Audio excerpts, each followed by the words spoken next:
Guys, sama kayo. Papasukat kami ng uniform para sa liga. Tara guys, sakay tayo. Stall muna. Susukat kami ng uniform. Dito lang sa Angeles City. Yan guys, on the way na kami oh. Yan pala si yung driver. Uy naman, sino yan? Di ka taga Santa Cruz kung di mo kilala yun. Pati yan, no? Si Alejandro. Yan nasa harap.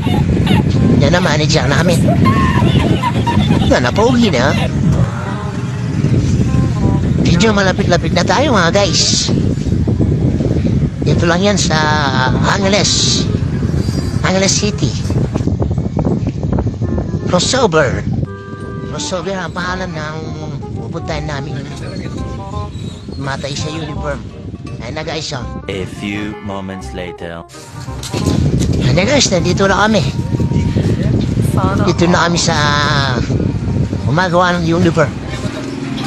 Tara guys, pasok tayo. Gusto tayo sa loob.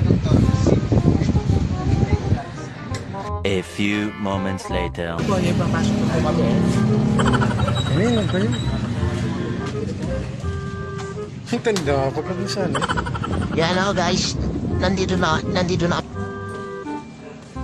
Yan, bibigay na ni parang babon yung mga pangalan, mga katim namin.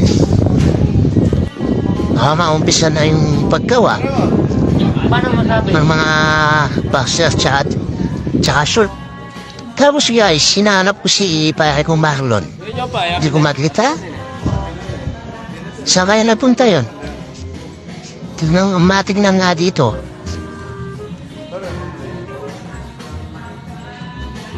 A few moments later. Oh no, Diyos mio, Polgoso. Anong ginagawa mo dyan?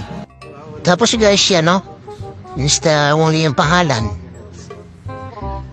Show ng gagawin nila. A few moments later. Tapos hinahanap ko siya. Nandito na naman, nakasakay na naman dito, oh. Lupit talaga. Yun lang po. Salamat.